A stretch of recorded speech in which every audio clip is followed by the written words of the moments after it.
इतिहास के पन्नों में कुछ नाम ऐसे होते हैं जो सिर्फ दर्ज नहीं होते, बल्कि पूरी दुनिया को देखने का नजरिया ही बदल देते हैं।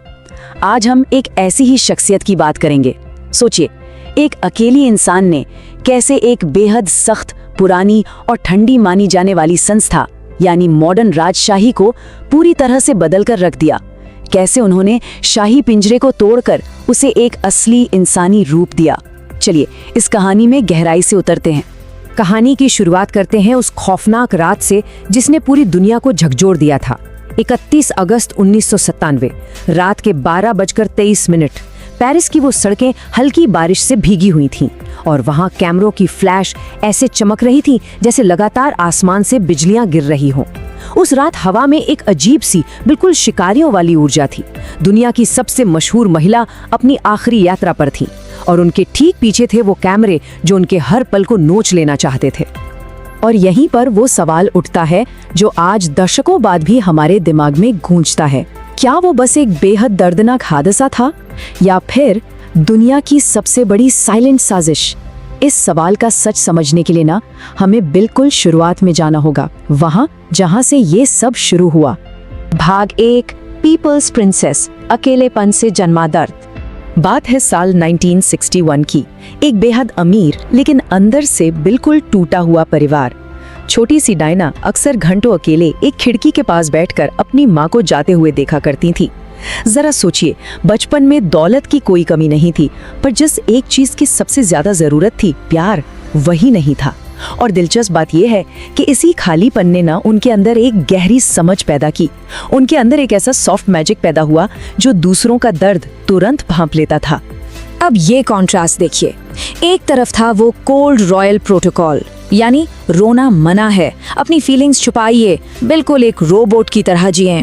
और दूसरी तरफ डायना का वो सॉफ्ट मैजिक। वो लोगों से मिलती तो उन्हें गले लगाती, बुजुर्गों से घंटों बातें करती और अगर कोई रो रहा हो तो खुद भी उनके साथ रो पड़ती थी। महल के उस बर्फ जैसे ठंडे माहौल में उनकी ये गर्माहट बिल्कुल अलग और अनोखी थी। भाग 2, महल के अंदर की कैद, एक परियों की कहानी या फिर सोने का पिंजरा। चलिए अब 1981 में चलते हैं। पूरी दुनिया टीवी स्क्रीन से चिपकी थी। 750 मिलियन, जी हाँ, 7.5 करोड़ लोग इस शाही शादी को देख रहे थे। बाहर से देखने में ये बिल्कुल किसी फेरी टेल जैसा था, लेकिन उन 750 करोड़ लोगों को रत्ती भर भी अंदाजा नहीं था कि वो 20 साल की खूबसूरत दुल्हन जिस रिश्ते में बनने जा रही है उसमें प्यार नाम की कोई चीज ही नहीं है। वो शादी बाहर से जितनी शानदार थी, अंदर से उतनी ही खोखली। हमारी शादी में हम 3 लोग थे, इसलिए जगह थोड़ी कम थी। डायना के इस एक जुमले ने पूरी दुनिया को हिलाकर रख दिया था। इन शब्दों में वो दर्द, वो भयानक अकेलापन महसूस होता है जो उन्होंने कैमिला पाका बाउल्स की मौजूदगी की वजह से झेला था। महलों की उस चकाचौंध के बीच वो एक ऐसा मानसिक अकेलापन था जिसे शायद ही कोई और समझ सके। और डायना ने उन सदियों पुराने शाही नियमों को कैसे तोड़ा, इसका सबसे बड़ा सबूत है वो वायरल मोमेंट, वो पल जब उन्होंने एक एड्स मरीज का हाथ थामा, वो भी बिना कोई ग्लव्स पहने।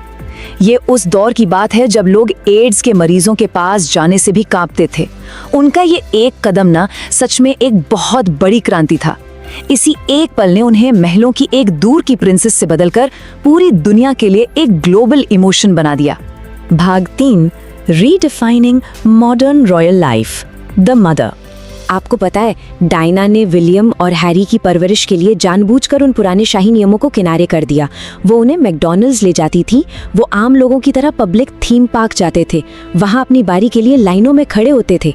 उनका मकसद बहुत साफ था, उनके बेटे सिर्फ महलों में रहने वाले राजकुमार ना बने, बल्कि ऐसे इंसान बने जो दूसरे इंसानों का दर्द समझ सके।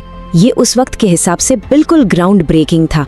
भाग 4, द मीडियाज अल्टीमेट प्रेस, एक पब्लिक स्माइल और प्राइवेट पेन।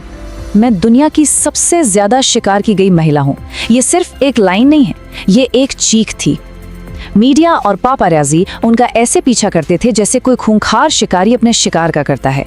जिम हो, छुट्टियां हो, हर जगह कैमरे मौजूद थे। सच तो ये है कि दुनिया उन्हें बेइंतहा प्यार करती थी, लेकिन वही प्यार धीरे धीरे उनके लिए एक दम घोंटू जेल बन गया। फिर 1996 में तलाक हुआ और दुनिया हैरान रह गई। पर डायना वो अंदर से टूट चुकी थी। गहरा अकेलापन, बुलिमिया और डिप्रेशन से उनकी रोज की लड़ाई। वो हर रात बंद कमरों में रोती थी, लेकिन दिन में उन्हीं कैमरों के सामने दुनिया की सबसे खूबसूरत और चमकदार मुस्कान लेकर खड़ी होती थी। अपना वो गहरा दर्द छिपाकर दुनिया को उम्मीद देना ही असल में उनकी सबसे बड़ी ताकत थी। भाग 5, the tragic final night, Paris 1997। अब आते हैं उस टाइमलाइन पर जिसे कभी भुलाया नहीं जा सकता। 31 अगस्त 1997, डायना और डोरी फायत का पेरिस के उस होटल से निकलना, बाहर पहले से घात लगाए दर्जनों पापाराजी का उनके पीछे पड़ना, ड्राइवर हेनरी पॉल का पॉन्ट डेलाल मार्टिनल में बेतहाशा स्पीड में कार दौड़ाना, और फिर रफ्तार और उन भूखे कैमरों का वो जानलेवा कॉम्बिनेशन। एक भयानक टक्कर, लोहे के मुड़ने की आवाज और कांच टूटने की चीख, सब कुछ बस एक पल में खत्म हो गया। Oh my God! Rescue team के वहां पहुंचने पर उनके मुंह से निकले ये आखिरी शब्द आज भी उस रात के खौफ और उस बेबसी को बयान करते हैं। हादसे के बाद क्या हुआ? खैर, जांच 2 हिस्सों में बट गई। ऑफिशियल रिपोर्ट ने साफ कहा कि गलती नशे में धुत ड्राइवर, बहुत ज्यादा स्पीड और पीछा करते पपराजी की थी। लेकिन फिर कई थियोरीज भी सामने आई, जैसे ब्रिटिश इंटेलिजेंस का हाथ होना, वो मिस्ट्री वाली सफ़ेद फिएट कार, या फिर कार के ब्रेक के साथ छेड़छाड़। अब देखिए, हम यहाँ किसी का पक्ष नहीं ले रहे, लेकिन इन थियोरीज ने राजशाही की इमेज को गहरा धक्का जरूर पहुंचाया, और यही वजह है कि वो रात आज भी लोगों के लिए एक रहस्य बनी हुई है। भाग 6, अ लेगेसी ऑफ वल्नरेबिलिटी। मौत की खबर आते ही पूरी दुनिया जैसे थम सी गई। लंदन की सड़कों पर लाखों लोग फूट फूट कर रो रहे थे। महलों के बाहर फूलों के पहाड़ लग गए। लेकिन उस भारी दुख के बीच लोगों में एक बहुत भयंकर गुस्सा भी था, और वो गुस्सा था उन पपाराजी के खिलाफ। हर इंसान के दिल में यही बात थी कि उन कैमरों की भूख ने ही हमारी डायना की जान ली है। आज के दौर में जब हर कोई फेक सेलिब्रिटी परफेक्शन के पीछे भाग रहा है, डायना की वो असली वल्नरेबिलिटी, उनका वो आम इंसान होना ही उनकी सबसे बड़ी सुपर पावर है।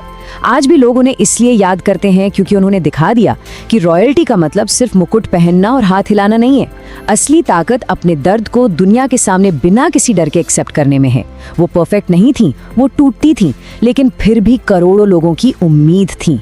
और जाते जाते ये सवाल हमें सोचने पर मजबूर कर देता है, अगर उस रात उन कैमरों ने शिकारियों की तरह उनका पीछा ना किया होता, तो क्या वो आज भी हमारे बीच होती?